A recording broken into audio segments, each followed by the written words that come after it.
ओम नमः शिवाय। हर हर महादेव। दोस्तों, जैसा कि आप सकते हैं कि 20 मार्च 2026 यानी शुक्रवार को पड़ रही है चैत्र महीने की नवरात्रि द्वितीया तिथि। और दोस्तों, ये वह तिथि है जो चैत्र मास में पड़ने वाली सबसे बड़ी तिथि है, क्योंकि ये शुक्रवार के दिन पड़ रही है और इसका बहुत ही बड़ा और विशेष महत्व होता है। पूज्य गुरु जी ने कहा है कि अगर कभी भी मौका लग जाए और चैत्र महीने की द्वितीया तिथि शुक्रवार को पड़ जाए तो आप लोगों 11 चावल के दाने का उपाय तो अवश्य ही करना चाहिए। इन दोनों का संयोग बहुत ही कम आता है। इसी के साथ में गुरुजी ने अपने शिवपुराण कथा में बताया है कि इस दिन आपको 11 चावल दाने का उपाय तो आपको अवश्य ही करना चाहिए, क्योंकि ऐसा दिन पूरे साल में सिर्फ एक ही बार आता है। और दोस्तों, आप सभी लोग जानते हो कि शुक्रवार द्वितीया तिथि का अगर सबसे बड़ा कोई उपाय है तो वह 11 चावल के दाने वाला उपाय है। तो दोस्तों, इस शुक्रवार द्वितीया तिथि के दिन आप लोगों को इस 11 चावल दाने वाले उपाय को जरूर करना है। बहुत सारे लोग होंगे जिन लोगों ने इस उपाय को ना किया हो, मतलब पूरा साल निकल गया, उन्होंने किसी भी दिन इस 11 चावल के दाने वाले उपाय को ना किया हो। पर दोस्तों, आपके पास एक आखिरी मौका बचा हुआ है, जो कि 20 मार्च शुक्रवार द्वितीया तिथि के दिन है। तो इस दिन आप लोगों को इस वाले उपाय को जरूर कर लेना है। भले ही आप पूरे महीने भर इस उपाय को ना किया हो, पर अगर आपने इस चैत्र महीने की द्वितीया तिथि के दिन अगर इस वाले उपाय को कर लिया तो आपको इस उपाय को करने का वह फल मिलेगा जिसकी आपने कभी कल्पना भी नहीं करी होगी। इसीलिए आप लोग इस वाले उपाय को एक बार जरूर कर लेना है, ताकि आप लोगों के हाथ से यह मौका ना जा सके और आपको इस उपाय को करने का फल मिल सके। दोस्तों, यह उपाय पंडित जी ने अपनी अभी की ही श्री शिव महापुराण की कथा में बताया है जी। इस उपाय को आज हम आपको बहुत अच्छे से समझाने वाले हैं। इस वीडियो को देखने बाद इस उपाय को समझने के लिए आपको कोई और वीडियो को देखने की जरूरत नहीं पड़ेगी। तो चलिए दोस्तों, उपाय को शुरू करते हैं। देखिए, ये इस चैत्र महीने के शुक्रवार द्वितीया तिथि के दिन ये इतना खास होता है, इतना महत्वपूर्ण होता है देखा गया है। कभी कभी बड़े बड़े पूजा पाठ अनुष्ठान से जो मनोकामना पूर्ण नहीं होते, वो चैत्र महीने के शुक्रवार द्वितीया तिथि के दिन एक छोटे से उपाय करने से ही आपकी मनोकामना पूर्ण हो जाती है।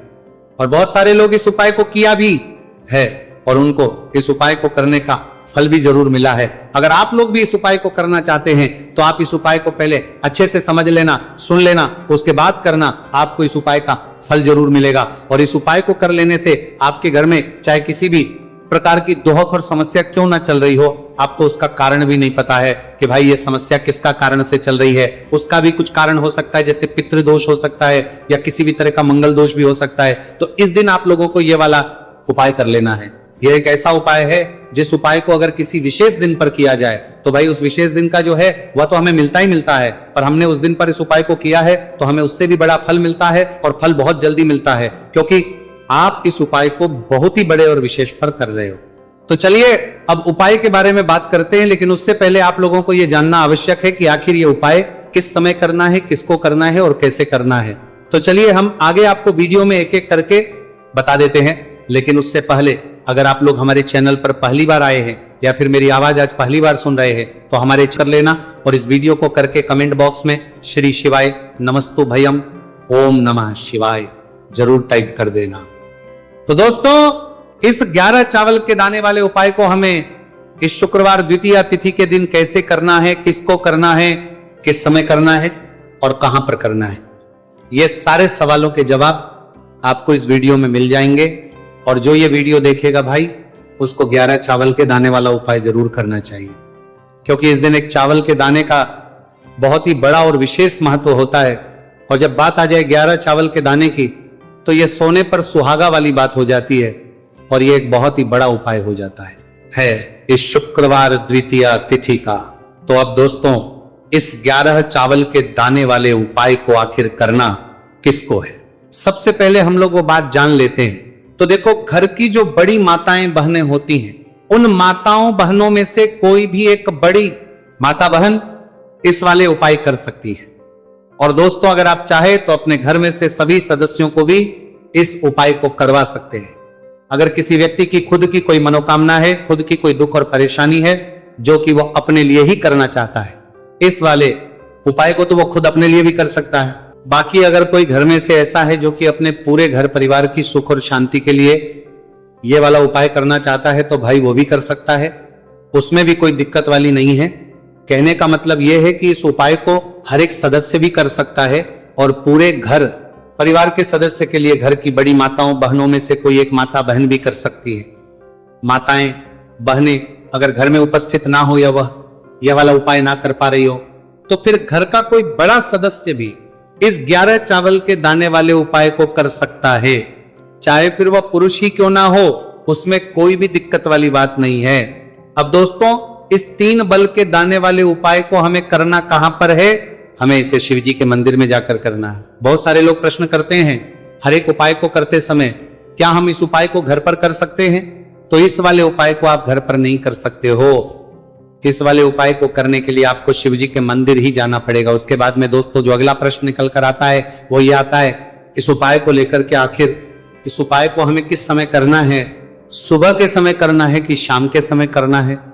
तो देखो इस वाले उपाय को आप लोग सुबह के समय भी कर सकते हो और शाम के समय प्रदोष काल में भी कर सकते हो। अब अगर आप पूछो कि भाई साहब सबसे उत्तम समय कौन सा रहेगा इस 31 चावल के दाने वाले उपाय को करने का, तो हम आपसे बस यही कहेंगे कि इस उपाय को आप सुबह के समय करेंगे तो ज्यादा बेहतर होगा। बाकी अगर प्रदोष काल शाम के समय भी करेंगे तो भी अच्छा होगा, उसमें कोई भी दिक्कत वाली बात नहीं है। तो अब दोस्तों अगली सबसे बड़ी और महत्वपूर्ण बात आती है, वह यह आती है कि सुबह अगर हम उपाय को करेंगे तो हमें कितने बजे से लेकर कितने बजे तक के बीच में करना है, और शाम के समय प्रदोष काल में करेंगे तो हमें कितने बजे से लेकर कितने बजे के बीच में करना है। तो देखो सुबह जितनी जल्दी हो सके आप उपाय को करने की कोशिश करना। बाकी अगर किसी कारणवश लेट भी हो जाओ थी, देर भी हो जाए तो 10 या 11 बजे तक भी आप उपाय कर लेना, पर 12 बजे से ज्यादा देरी ना हो, ठीक है, इस बात का ध्यान रखना। उसके बाद में दोस्तों अगर शाम के समय प्रदोष काल की बात करें, प्रदोष काल का जो समय है होता है वह शाम के 6 बजे से शुरू हो जाता है। मतलब शाम के 6 बजे से लेकर 7 बजे के बीच का जो समय होता है यह समय प्रदोष काल का समय होता है। पर अभी जो मौसम चल रहा है इस मौसम में जो है शाम बहुत देरी से होती है, तो आप इस उपाय को 7 या 8 बजे के बीच में भी कर सकते हो। मतलब शाम के 6 बजे से 8 बजे के बीच में आप कभी भी इस वाले उपाय को कर सकते हो, उसमें कोई भी दिक्कत वाली बात नहीं है। अब दोस्तों यहां पर इस उपाय को लेकर एक और सबसे बड़ी बात यह निकल कर आती है कि इस 11 चावल के दानों को हमें लेना कहां से होता है और हमें इस उपाय को करने के साथ में क्या और कुछ भी सामग्री ऐसी होती है जो शिव जी के मंदिर लेकर जानी पड़ रही थी। तो देखो यहां पर हम आपको बता दें, सबसे पहले आप लोग ये जान लो कि ये जो 3 चावल के दाने वाला उपाय है, सिर्फ और सिर्फ आप उपाय की सामग्री लेकर कभी भी शिव जी के मंदिर मत जाना, क्योंकि हमें भगवान के सामने यह नहीं दर्शा है कि अगर हम भगवान शिव जी के मंदिर आए हैं तो अपने फायदे के लिए आए हैं। तो इसीलिए जो भी पूजन सामग्री है, उपाय सामग्री है, 11 चावल के दाने, इसके साथ में आपको पूजन सामग्री भी जरूर लेकर जाना है। देखो अगर सुबह के समय उपाय कर रहे हो तो सीधी सी बात है 1 लोटा जल तो आप लेकर जाओगे ही जाओगे। वही 1 लोटा जल अगर मिट्टी का जल हो तो बहुत अच्छा रहेगा। मिट्टी का जल कैसे बना आता है इसके लिए हमने पहले से बहुत सारी वीडियोस बना दी है आपके पास। इस दिन एक आखिरी मौका रहेगा मिट्टी का जल शिवजी पर चढ़ने का और उपाय को करने का, बहुत बड़ा आपको इस दिन फल मिलेगा। तो इसीलिए इस दिन हो सके तो भाई मिट्टी का जल चढ़ाना, तो अपने साथ में कम से कम 1 लोटा जल तो आपको लेकर जाना ही जाना है। अगर मिट्टी का जल नहीं है तो घर का जल भी आप इस्तेमाल कर सकते हो। इसके अलावा जो भी पूजन सामग्री है, देखो 11 के दाने ये अलग आपके रहेंगे और जो आपकी पूजन सामग्री रहेगी वो अलग रहेगी। पूजन सामग्री में आप जो भी चीज लेकर जाना चाहे वो लेकर जा सकते हैं। एक बेलपत्र भी लेकर जा सकते हैं, उसमें कोई भी दिक्कत वाली बात नहीं है। वहीं अगर हम बात करें शाम के समय की, तो शाम के समय शिव जी पर जल नहीं चढ़ता है, इसीलिए शाम के समय आप लोग एक दीपक तैयार कर लें जो कि गोल तीखा आटे का, शुद्ध देसी गाय का घी का होगा, है ना। इस बात का आप लोगों को ध्यान करना है और इस दीपक को आपको घर से जलाकर नहीं लेकर जाना है, भगवान शिव जी के मंदिर में जाकर ही जलाना है। इस बात का भी आप लोगों को ध्यान रखना है। अब दोस्तों यहां पर हमें इस बात को समझना है कि ये 11 चावल के दाने हमें लेना कहां से है। क्या हमें दुकान से लेकर आना है या हमें अपने घर से लेना है या कहां से लेकर आना है और कौन से चावल लेना है, क्योंकि चावल भी बहुत प्रकार के होते हैं। तो देखो, इन सभी सवालों के जवाब आप लोग एक बात में सुन लो कि भाई जो उपाय है, इस उपाय में आपको ये नहीं देखना है कि भाई कौन से चावल है कौन से चावल नहीं है। बस जो भी चावल ले रहे हो वो चावल का दाना सबूत होना चाहिए, मतलब साबुत होना चाहिए, टूटा हुआ नहीं होना चाहिए, कटा पीटा नहीं होना चाहिए। ये बात आपको ध्यान रखना है। बाकी आपका चावल बासमती हो या सादा चावल हो या कोई सा भी चावल हो, उसमें कोई भी दिक्कत वाली बात नहीं है। तो सीधी सी बात है कि आपके घर के रसोई घर में जहां पर आप बनाते हो, वहां पर जो भी चावल आपके उपस्थित हो, उन चावलों में से अपनी एक कटोरी भर लेना या एक मुट्ठी चावल अलग से निकाल कर रख लेना, क्योंकि हम 11 चावल ही यहां पर इस उपाय में लेने वाले हैं। तो हमें ये चावल के दाने गिनकर निकालने पड़ेंगे। इस बात का आप लोगों को ध्यान रखना है।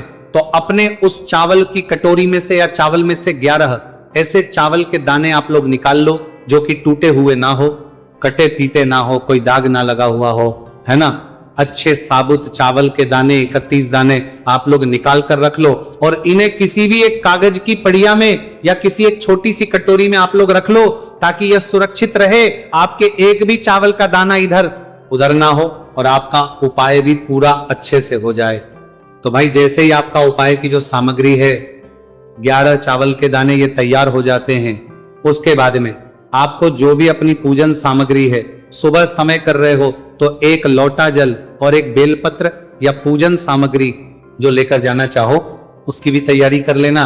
और शाम के समय जा रहे हो तो भाई अपना जो दीपक है उसे तैयार कर लेना, ठीक है। और उपाय को करते समय शुद्धता का विशेष रूप से ध्यान रखना, ठीक है। सुबह सुबह स्नान करने के बाद ही उपाय को करने की आप लोग तैयारी करना। उसके बाद अगर शाम के समय की बात करें तो शाम के समय आपको स्नान करने की जरूरत नहीं है, पर शुद्धता ध्यान रखना है। आपको स्नान तो नहीं करेंगे, आप हाथ मुंह धोकर भी इस वाले उपाय को शाम के समय प्रदोष काल में कर सकते हैं, इसमें कोई दिक्कत वाली बात नहीं है। तो आप अपने उपाय की पूरी सामग्री तैयार करके आपके पास ही में जो आपका शिव मंदिर हो वहां पर पहुंच जाइए। सबसे पहले शिव मंदिर में जाकर आप लोगों को उपाय नहीं करना है, पहले भगवान के दर्शन करना है, भगवान से आशीर्वाद प्राप्त करना है, फिर शिव जी की शिवलिंग के पास में आना है।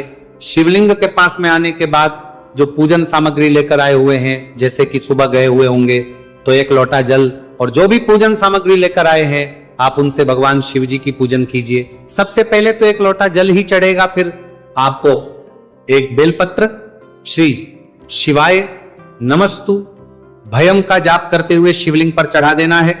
उसके बाद में आपकी पूजन सामग्री चढ़ेगी। उसके बाद में अगर दोस्तों शाम के समय अगर आप इस उपाय को कर रहे हो, दीपक में आपको शुद्ध घी का प्रयोग करना होगा और इस दीपक दत्त में आपको विशेषकर मोली वाला जो धागा आता है, लाल रंग का कलावा का धागा जिसे हम कहते हैं, उसकी बाती आपको इस दीपक के अंदर प्रयोग करनी है, यानी कि लंबी बाती का आपको इस दीपक के अंदर प्रयोग करना है। अब देखिए, ये जो दीपक है आज रात्रि में लगभग 8 बजे के लगभग आपको ये जो दीपक है तुलसी जी के पौधे के पास में प्रज्वलित कर देना है। दीपक की जो बाती है उसका मुख आपको उत्तर दिशा में रखना है, इस बात का ध्यान रखना है। और आपको ओम महालक्ष्मी नमः इस मंत्र का लगातार जाप करते रहना है। देखिए, इस मंत्र का आपको 11 बार या फिर 108 बार जाप करने के बाद तुलसी जी के पौधे के नीचे से थोड़ी सी मिट्टी उठानी है। देखिए, आपको पता है कि अभी चैत्र के पवित्र दिन चल रहे हैं और चैत्र मास के दिनों में यदि आप शुक्रवार द्वितीय तिथि के दिन तुलसी जी की मिट्टी रात्रि के समय में लेते हैं तो इससे आपके जीवन के जो सारे संकट है वह समाप्त होते हैं। अब देखिए, आपको एक गिलास लेना है, उसमें आपको जल भरना है और जो आपने तुलसी जी की मिट्टी ली है सबसे पहले तो उसे आपको उससे गिलास के अंदर डाल है और इसी के साथ में आपको एक चुटकी हल्दी भी उस पात्र के अंदर डालनी है। अब देखिए, इस जल का छिड़काव आपको अपने पूरे ही घर में करना है। देखिए, जल का छिड़काव आपको अपने घर के प्रत्येक कोने में करना है, मुख्य द्वार पर करना है, प्रत्येक कमरे में करना है, केवल अशुद्ध स्थानों को आपको छोड़ना है। बाकी आपको प्रत्येक कोने में प्रत्येक कमरे में जहां आप धन रखते हैं, चाहे रसोई घर हो, वहां पर आपको इस जल का छिड़काव करना है। और जल का छिड़काव करते समय आपके मन में यही भाव रहना चाहिए कि माता लक्ष्मी की कृपा से हमारे जीवन में हमेशा धन धान्य के भंडार भरे रहे और जीवन में जो भी संकट है, कष्ट है, वो सभी दूर हो। इस प्रकार से कामना करते हुए सुंदर भाव के साथ आपको यह उपाय करना है। देखिए, इस उपाय को करने से घर का जो दुर्भाग्य है वो दूर होता है। तो इसीलिए आपको शुक्रवार द्वितीया तिथि की दिव्य रात्रि में यह उपाय करना है। अब दोस्तों हम बात कर लेते हैं तीसरे विशेष और अंतिम उपाय के बारे में। देखिए, इस उपाय के माध्यम से भगवान विष्णु और माता लक्ष्मी दोनों ही प्रसन्न होने वाले हैं। तो देखिए, इस उपाय को करने के लिए सबसे पहले तो आपको दीपक लेने हैं। दीपक आपको 2 लेने होंगे। आप चाहे तो दोनों ही दीपक मिट्टी के भी ले सकते हैं, दोनों ही दीपक शुद्ध आटा मौकर उनके भी तैयार कर सकते हैं। अब देखिए, दोनों ही दीपक के अंदर आपको शुद्ध घी का प्रयोग करना होगा। अब देखिए, 2 दीपक हैं, उनमें से आपको एक दीपक के अंदर गोल बाती का प्रयोग करना है और एक दीपक में आपको लंबी बाती का प्रयोग करना है। देखिए, लंबी बाती वाले दीपक के अंदर आपको लाल बाती का प्रयोग करना है, जो मोली वाला धागा आता है कलावा का, उसी की बाती का आपको प्रयोग करना है। अब देखिए, इसी के साथ में आपको 1 चुटकी हल्दी लेनी है और 1 चुटकी आपको काले तिल लेने हैं। अब देखिए दोस्तों, ये उपाय भी आपको विशेषकर रात्रि के समय में ही करना होगा। तो देखिए, सबसे पहले तो आपको ये जो सभी सामग्रियां हैं तुलसी जी के पौधे के पास में लेकर के पहुंचना है। देखिए, आपके पास जो गोल बाती का दीपक है, इसे आपको तुलसी जी के पौधे के पास में प्रज्वलित करना है। ओम नमो भगवते वासुदेवाय नमः, इस मंत्र का जाप करते हुए अब देखिए, आपके पास जो काले तिल है उन्हें आपको अपने सीधे हाथ में रखना है और आपके जीवन में जो भी समस्या है, परेशानियां हैं, जीवन में जो भी संकट है, बाधाएं, उन सभी को दूर करने की आपको प्रार्थना करनी है। और ये जो काले तिल है आपको उससे जलते हुए दीपक के अंदर डाल देने हैं। तो देखिए, इस प्रकार से हमने ये जो गोल बाती का दीपक है भगवान विष्णु के निमित्त प्रज्वलित किया है। अब देखिए दोस्तों, आपके पास जो लंबी बाती का दीपक है और आपके पास जो 1 चुटकी हल्दी है, इन दोनों को आपको अपने घर के मंदिर में लेकर के पहुंचना है। देखिए, आपके घर के मंदिर में जो माता लक्ष्मी की तस्वीर है या फिर माता लक्ष्मी के किसी भी स्वरूप की तस्वीर है, प्रतिमाएं हैं, तो सबसे पहले तो के सामने आपको यह दीपक रखना है। दीपक के नीचे आपको चावल या फिर अनाज के कुछ दाने अवश्य ही रखना है। देखिए, सबसे पहले तो आपको ये जो दीपक है इसे माता लक्ष्मी जी के सामने प्रज्वलित कर देना है। अब देखिए, आपके पास जो 1 चुटकी हल्दी है, इसे आपको जलते हुए दीपक के अंदर डाल देना है और आपको ओम महालक्ष्मी नमः या फिर ओम नमो भगवते वासुदेवाय इस मंत्र का जाप करना है। माता लक्ष्मी से आपको प्रार्थना करनी है कि जीवन से जो भी दुर्भाग्य है, दरिद्रता है, उन्हें आप समाप्त करें और हमारे घर में हमेशा सुख, शांति और समृद्धि बनी रहे। इस प्रकार से आपको कामना करनी है। तो देखिए दोस्तों, इस प्रकार से आज के इस वीडियो में हमने आपको शुक्रवार द्वितीया तिथि की रात्रि में किए जाने वाले 3 महा उपाय बताने का प्रयास किया है। जो भी आपके लिए उचित है, सरल है, उसे आप कर सकते हैं। तो दोस्तों, ये थे पूज्य गुरु जी द्वारा बताए गए कुछ बहुत ही खास उप। अगर आपको जानकारी अच्छी लगी हो तो वीडियो लाइक करिएगा। मिलते हैं फिर एक नए वीडियो के साथ। श्री शिवाय, नमस्तु भयम।